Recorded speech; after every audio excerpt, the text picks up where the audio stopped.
Dad poor dad सबक number 3 अध्याय 4 अपने काम से काम रखो। 1974 में मैकडॉनाल्ड के मालिक रे क्रोक ने आग्रह किया था कि वे ऑस्टिन में टेक्सास यूनिवर्सिटी में एमबीए की कक्षा में व्याख्यान दें। मेरा एक करीबी दोस्त कनिंघम वहाँ एक एमबीए कर रहा था। बहुत अच्छी और प्रेरणादायी चर्चा के बाद कक्षा खत्म हो गई और विद्यार्थी ने पूछा कि क्या मैं बियर के लिए अपने फेवरेट बार में चलेंगे।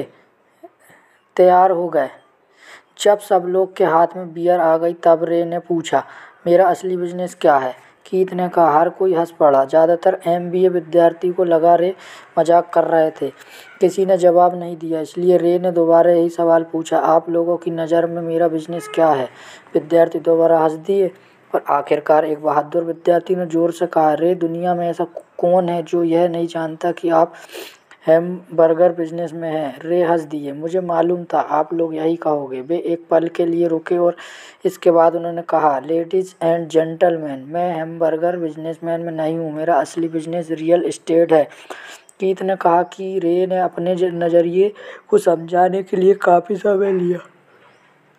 अपने बिजनेस प्लान में रे जानते थे कि बिजनेस का मूल लक्ष्य हैमबर्गर फ्रेंचाइजी बेचना था, परंतु वे कभी भी हर फ्रेंचाइजी की लोकेशन को नहीं भूले। वे जानते थे कि रियल एस्टेट और इसकी लोकेशन हर फ्रेंचाइजी की सफलता में सबसे महत्वपूर्ण तत्व है। मूलतः वह आदमी जो फ्रेंचाइजी खरीद रहा था और रे के क्रोक के संबंध की फ्रेंचाइजी चेन का सदस्य बनता था, वह भी उस जमीन के लिए पैसे दे रहा था और उसे खरीद रहा था। आज मैकडॉनल्ड दुनिया में रियल एस्टेट का सबसे बड़ा और अकेला मालिक है। इसके बाद कैथोलिक चर्चा से भी ज़्यादा रियल एस्टेट है। आज मैकडॉनल्ड के पास अमेरिका और दुनिया के दूसरे देशों में सबसे कीमती चौराहे और नुक्कड़ हैं। कीथ ने कहा कि यह असली ज़िंदगी का बहुत बड़ा सबक था। आज की कीथ के पास कार धोने का बिजनेस है, परंतु उसका असली बिजनेस कार धोने के गैरेज के नीचे का रियल एस्टेट है। पिछली अध्याय के अंत में हमने बताया था कि ज़्यादातर लोग दूसरे के लिए काम करते हैं, बस वो अपने लिए काम नहीं करते। वे पहले तो कंपनी के मालिक के लिए काम करते हैं, फिर टैक्स के कारण सरकार के लिए काम करते हैं और आखिरकार बैंक के लिए काम करते हैं जो उनके मार्गेज का मालिक होता है। जब हम छोटे थे तो हमारे आसपास मैकडॉनल्ड का कोई भी फ्रेंचाइजी आउटलेट नहीं था, परंतु मेरे अमीर डैडी ने माइक और मुझे वही सबक सिखा दिया था जो टेक्सास यूनिवर्सिटी में क्रोक ने सिखाया था। यह अमीरों का रहस्य नंबर 3 है। रहस्य अपने काम को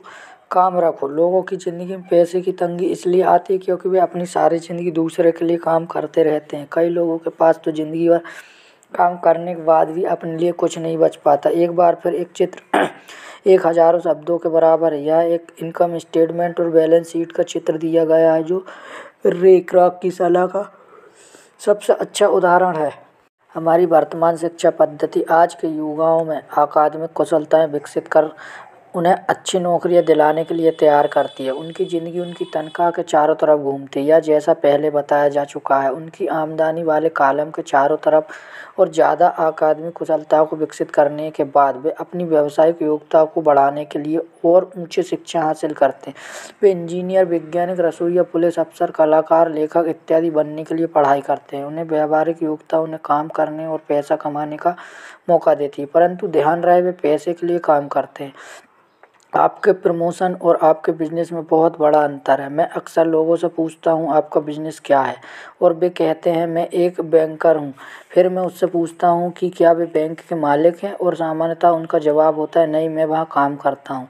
इस तरह उन्होंने अपने प्रोफेशन और अपने बिजनेस को एक ही समझ लिया है। उनका प्रोफेशन एक बैंकर का हो सकता है, परंतु उनका अपना बिजनेस कुछ भी नहीं है। रे क्रोक अपने प्रोफेशन और अपने बिजनेस के बीच के अंतर को बहुत अच्छी तरह जानते थे। उनका प्रोफेशन हमेशा वही था, वे एक सेल्समैन थे। एक समय वे मिल्क शेक के लिए मिक्सर बेचते थे और कुछ ही समय बाद वे हैमबर्गर फ्रेंचाइजी बेचने लगा। हालांकि उनका प्रोफेशनल हैमबर्गर फ्रेंचाइजी बेचने का था, परंतु उनका बिजनेस आय दिलाने वाले रियल एस्टेट को इकट्ठा करना था। स्कूल के साथ एक समस्या यह है कि आप जो विषय पढ़ते हैं आप वही बन जाते हैं। उदाहरण के लिए, अगर आप कुकिंग का अध्ययन करते हैं तो आप शेफ बन जाते हैं। अगर आप कानून का अध्ययन करते हैं तो आप वकील बन जाते हैं, और अगर आप ऑटो मैकेनिक का अध्ययन करते हैं तो आप ऑटो मैकेनिक बन जाते हैं। जो पढ़ा जाए वही बन जाते हैं।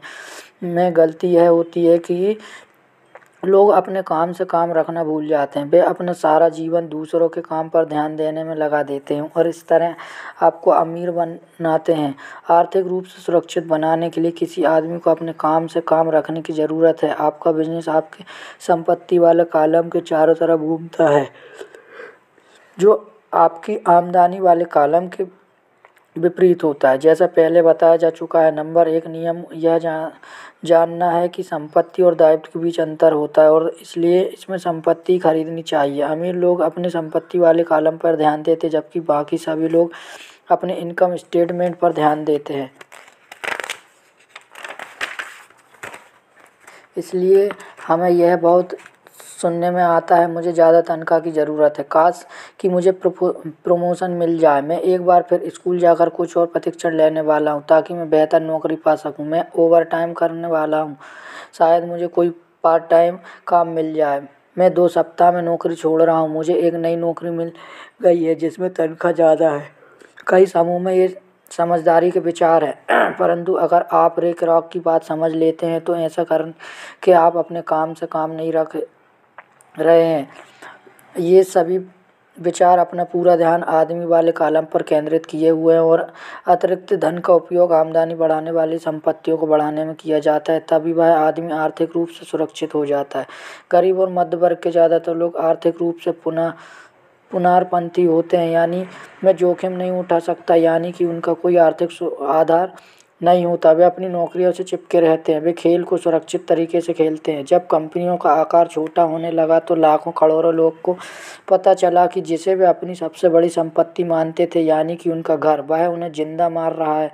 उनकी घर नामक संपत्ति हर माह उनके जेब से पैसे निकाल रही, उनकी कार, उनकी दूसरी संपत्ति भी उन्हें जिंदा मार रही है। गैरेज में रखे $1000 में खरीदे गए उनके गोल्फ क्लब जब $1000 के नहीं रह गए थे। नौकरी की सुरक्षा न होने के कारण अब उनके पास जीवन यापन का कोई आधार नहीं बचा था। उनके विचार में जो संपत्तियाँ थी वे पैसों के संकट के समय में उनकी कुछ भी मदद नहीं कर सकती थी।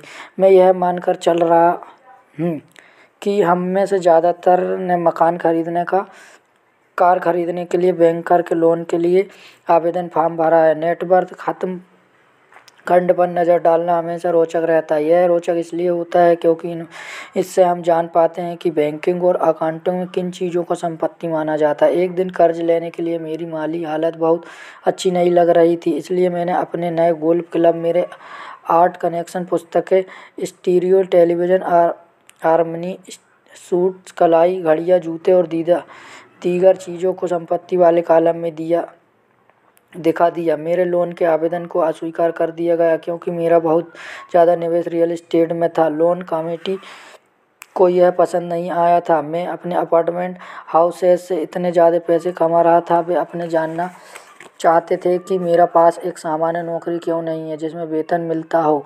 उन्होंने मेरे अरमानी सूट्स, गोल्फ क्लब या आर्ट कलेक्शन के बारे में कोई सवाल नहीं किए। ज़िंदगी कई बार कठिन हो जाती है जब आप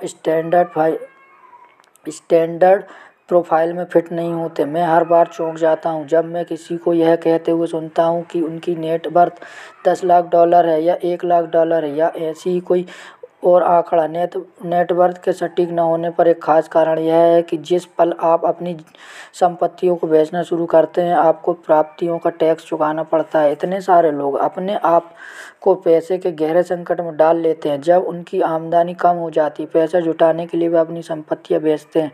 पहले तो उनकी व्यक्तिगत संपत्तियां सामान्यतः उस मूल्य से बहुत कम में बिकती हैं जो उनकी बैलेंस शीट में दिखाया गया है, या अगर संपत्तियों को बेचने से कोई फ़ायदा होता है तो उस पर टैक्स लगा दिया जाता है। तो एक बार फिर सरकार फ़ायदे में अपना हिस्सा ले लेती है और इस तरह कर्ज से उबरने के लिए जुटाई जाने वाली रकम को कम कर देती है, अपने काम से काम रखना शुरू कर देती है। दिन की नौकरी करते रहो परंतु असली संपत्तियों को खरीदना भी शुरू कर दें, परंतु ऐसे दायित्व व व्यक्तिगत चीज़ों से बचें जिनकी कीमत एक बार घर लाने पर कम हो जाए। आप जिस क्षण एक नई कार शोरूम से बाहर ले जाते हैं उसकी कीमत 25% कम हो जाती है।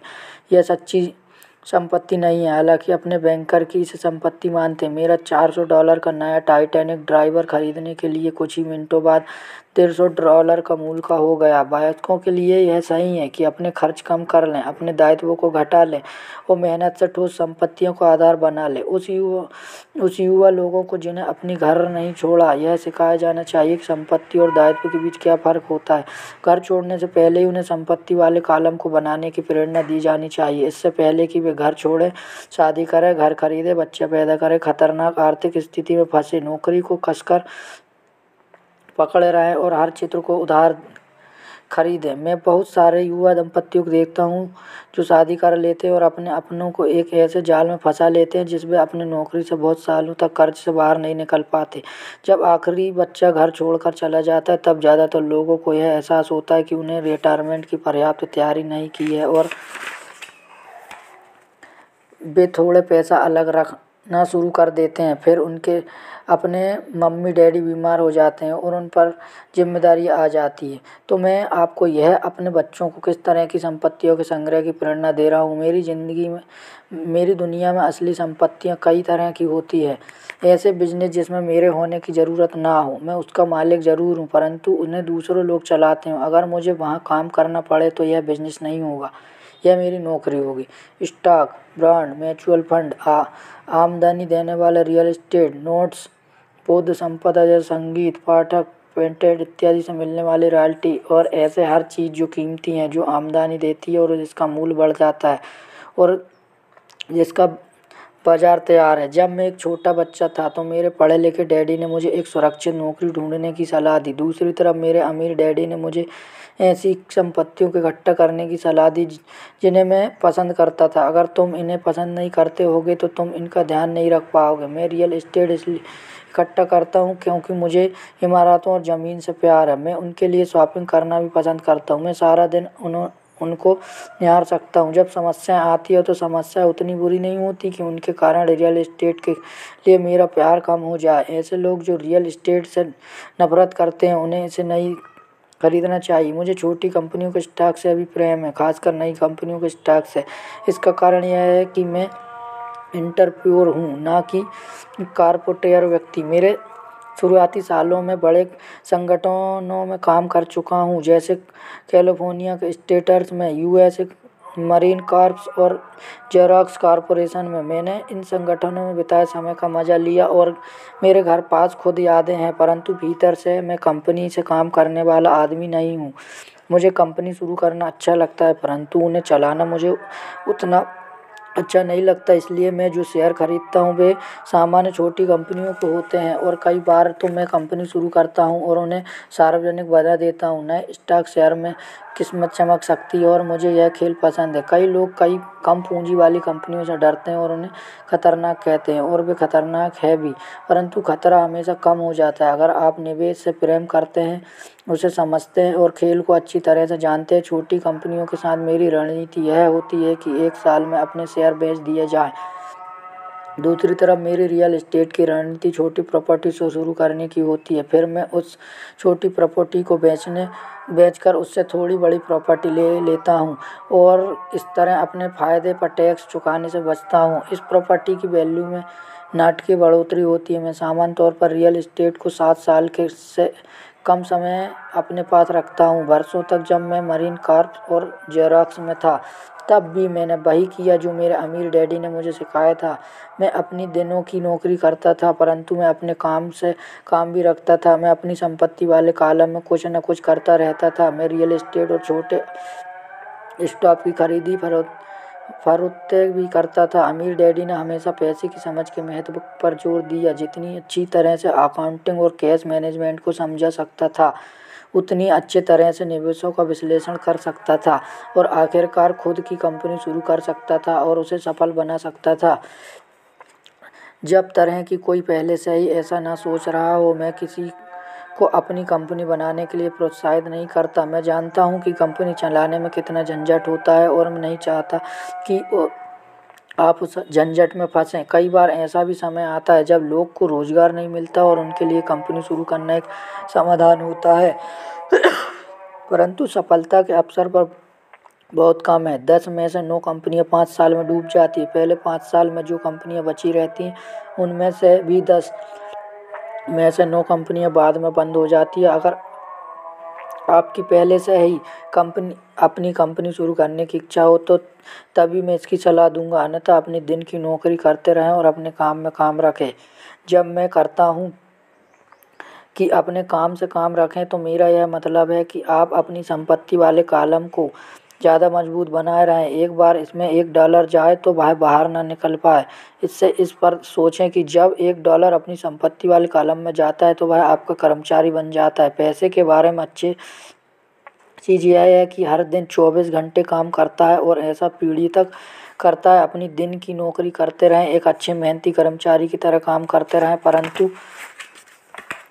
संपत्ति वाले कॉलम को बढ़ाते रहें। जब आपका कैश फोलियो बढ़ता है तब आप कुछ विलासिता की चीज़ें खरीद सकते हैं। इस बारे में एक महत्वपूर्ण तथ्य यह है कि अमीर लोग विलासिता की चीज़ सबसे बाद में पसंद खरीदते हैं, जबकि गरीब और मध्यवर्गीय लोग विलासिता की चीज़ सबसे पहले खरीदते हैं। गरीब और मध्यवर्गीय लोग अक्सर बड़े घर, हीरे, फर, ज्वेलरी या नाप जैसी विलासिता की चीज़ें इसलिए खरीद लेते हैं ताकि वे अमीर दिख सकें। वे अमीर दिखते हैं परंतु असल में वे उधार के दलदल में गहरे धंसते चले जाते हैं। वे लोग जिसके पास पीढ़ियों का पैसा है वो लंबे समय से अमीर है। वे अपने संपत्ति वाले कॉलम को सबसे पहले बनाते हैं, फिर संपत्ति वाले कॉलम से होने वाली आमदनी उनके लिए विलासिता की चीज़ खरीद लेती है। गरीब और मध्यवर्गीय लोग अपनी खून पसीने की कमाई और बच्चों की विरासत की कीमत पर विलासिता की चीज़ खरीदते हैं।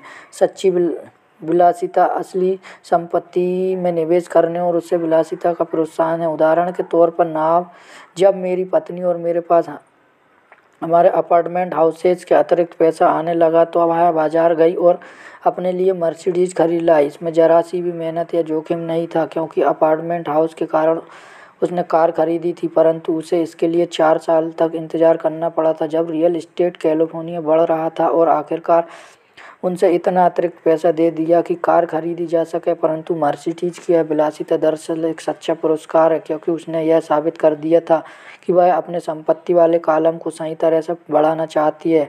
जब उसके लिए एक कार की कीमत सामान्य रूप से खरीदी गई कार से कई ज़्यादा है। ज़्यादातर लोग अक्सर इच्छा जगाने पर बिना सोचे समझे जाते हैं और कर्ज कर कार या विलासिता की कोई अन्य चीज़ खरीद लाते हैं। हो सकता है कि वे ज़िंदगी से ऊब चुके हों या उन्हें सिर्फ एक नए खिलौने की ज़रूरत है। कर्ज पर विलासिता की चीज़ खरीदने से देर सवेरे वह आदमी उस चीज़ से चिढ़ने लगेगा क्योंकि उसके कारण जो कर्ज लिया था वह एक भार बन जाएगा। एक बार आप अपने बिजनेस को बनाने, उसमें निवेश करने का समय निकाल लेते हैं तो फिर आप उसमें जादू की छड़ी घुमा सकते हैं। जो अमीर का सबसे बड़ा रहस्य है, यह रहस्य अमीरों को भीड़ में सबसे आगे रखता है। अपने काम को काम रखने का इनाम जो आपको उस राह पर चलने के लिए मिलता है जिस पर अमीर लोग चलते हैं।